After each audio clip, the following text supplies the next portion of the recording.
I never thought ordering groceries could lead to such drama, but when you live in a neighborhood with a homeowners association run by someone like Sharon Henderson, even the most mundane activities can turn into theatrical productions. Let me tell you about the time our HOA president called the cops on my Instacart driver and instantly regretted it. I'm a science teacher at Oak Ridge Elementary, and between grading papers, preparing lessons, and trying to maintain some semblance of a personal life, grocery shopping often falls to the bottom of my priority list. That's why Instacart has been my saving grace, especially during the busy school year. Sharon Henderson wasn't just any HOA president, she was the president, with capital letters and imaginary spotlights following her everywhere she went. She also happened to be on our school board, which meant I had the displeasure of interacting with her in multiple settings. Sharon had this uncanny ability to make everyone feel like they were violating some obscure rule they never knew existed. Her signature look was a perfectly maintained blonde bob that never moved, even in strong winds, paired with designer outfits that seemed excessive for both HOA meetings and elementary school functions. It was a Thursday evening when everything went down. I had just finished a parent-teacher conference night and was exhausted. The thought of going to the grocery store made me want to curl up and cry, so I placed an Instacart order for delivery within the next hour. Perfect timing. I could get home, change into something comfortable, and have my groceries arrive without having to drag myself to the store. I had just settled on my couch when I got a notification that my driver, David, was approaching with my delivery. I texted him the gate code for our community and waited. That's when my phone rang with a call from an unknown number. Hello. I answered, expecting it to be David with a question about finding my unit. This is Sharon Henderson, HOA president, the voice announced with unnecessary authority. There's an unauthorized vehicle attempting to enter our community. The driver claims he's delivering groceries to you. Is this true? For you, a free like is easy. But for me, it is the greatest support and encouragement. For this video, can you give me 1 like and 1 subscription? Thank you very much. I was confused for a moment. Yes, that's my Instacart driver. I gave him the gate code. We have rules about deliveries, Sharon said, emphasizing rules as if it were a sacred word. All deliveries must be pre-approved by the HOA office during business hours. This is clearly stated in Section 7, Paragraph 3 of our community guidelines. I took a deep breath. Sharon, it's just a grocery delivery. I've never had to get pre-approval before. Well, that stops today. I've already called security to turn him away. If you want your groceries, you'll need to pick them up at the gate yourself. The entitlement in her voice was astounding.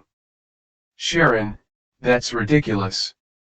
I've had dozens of deliveries without any issues. Please let him through. Rules are rules, she responded with a tone that suggested she was enjoying this power trip immensely. I'm simply enforcing what everyone agreed to when they moved here. I was about to argue further when I got another call, this time from David.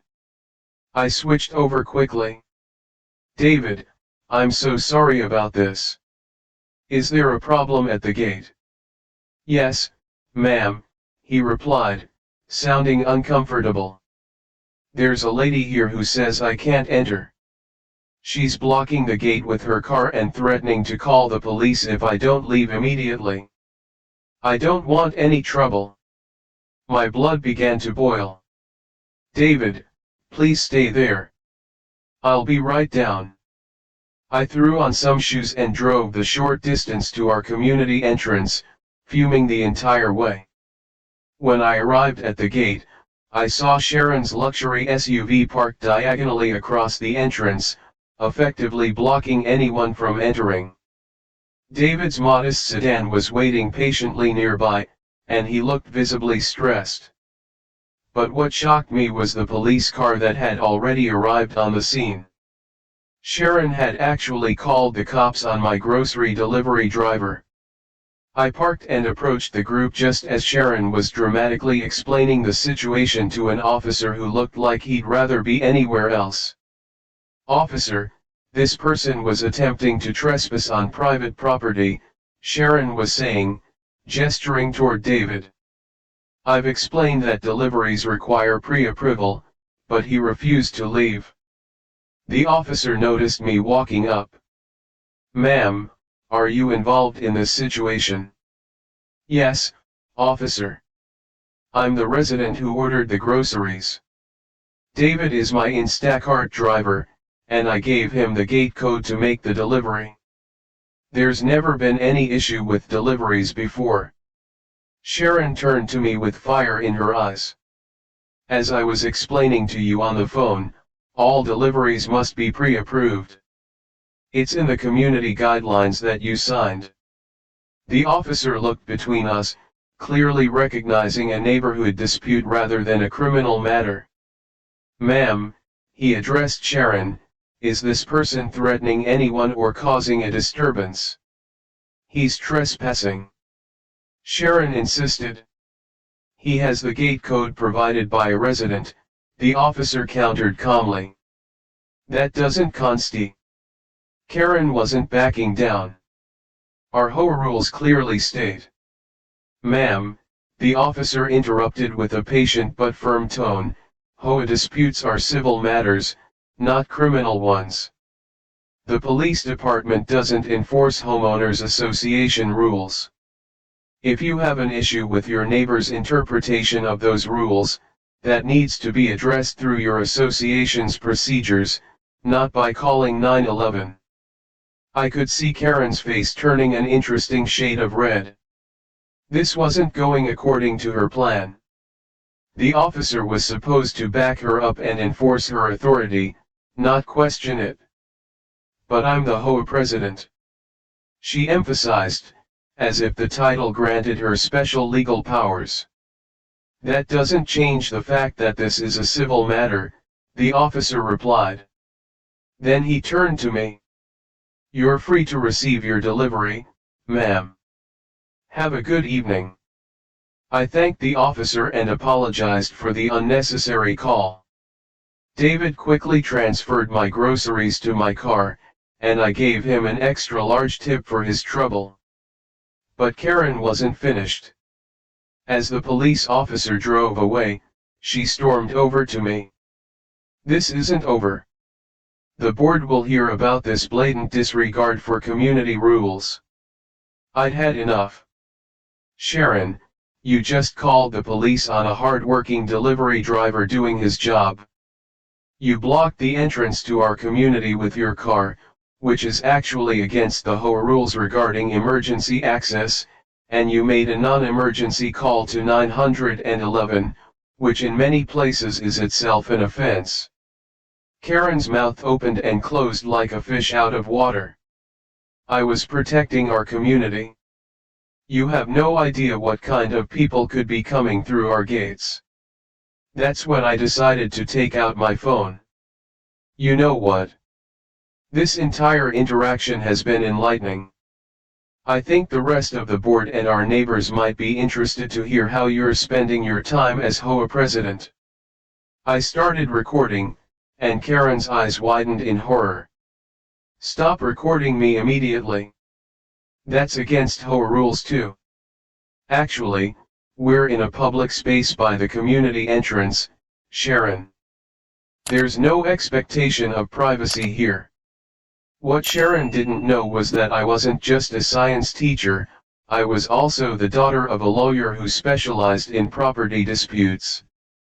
Growing up, dinner conversations had often revolved around the limited legal powers of homeowners associations and the common misconceptions about their authority.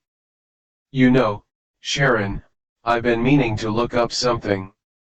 Did you know that HOA presidents can be personally liable if they willfully exceed their authority or discriminate against residents or their guests?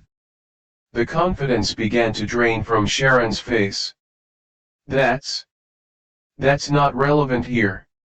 Oh, but it might be, especially since this isn't the first time you've called the police on delivery drivers in our community. David mentioned that another Instacart shopper warned him about this neighborhood because of a similar incident last month. That driver was also a person of color, wasn't he? Karen's face paled. That's a ridiculous accusation. This has nothing to do with. For you, a free like is easy. But for me, it is the greatest support and encouragement. For this video, can you give me 1 like and 1 subscription? Thank you very much.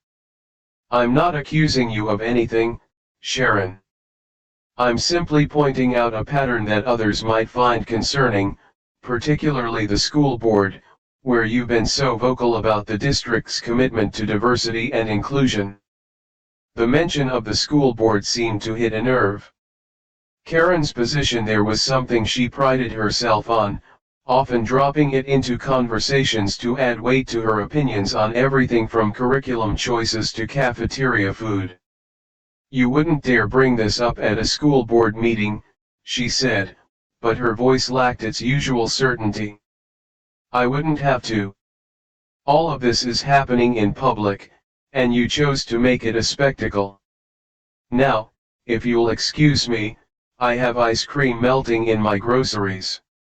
I turned to leave, but Karen called after me. The HOA will be issuing you a formal violation notice for this. I smiled sweetly. Perfect. Please do send that in writing. My father, you remember attorney Robert Spencer, right, would be fascinated to review it. He's been looking for a clear-cut case of HOA overreach for his upcoming legal textbook. The next morning, I received an email notification about an emergency school board meeting scheduled for the following evening. The agenda included a vague item about community relations and leadership standards. I had a feeling I knew what had prompted this sudden meeting. Word travels fast in small communities, especially when police are involved.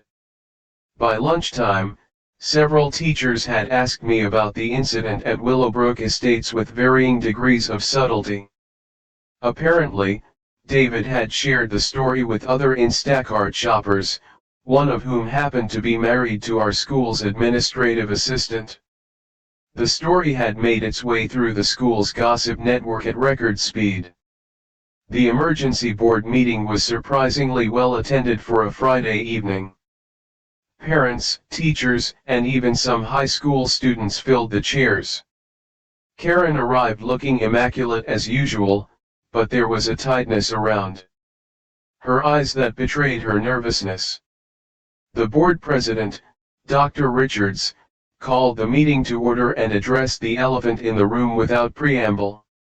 It's come to our attention that there was an incident yesterday involving one of our board members that raises questions about judgment and the values we aim to model for our students. Sharon immediately tried to take control of the narrative. If you're referring to the security issue in my community, I was simply enforcing established rules that all residents agreed to follow. Dr. Richards nodded patiently. We've heard your perspective, Sharon. We've also received some concerning information from community members, including a police report indicating that emergency services were called unnecessarily for a civil matter, potentially preventing response to actual emergencies. I hadn't even thought about requesting the police report. Someone had been thorough.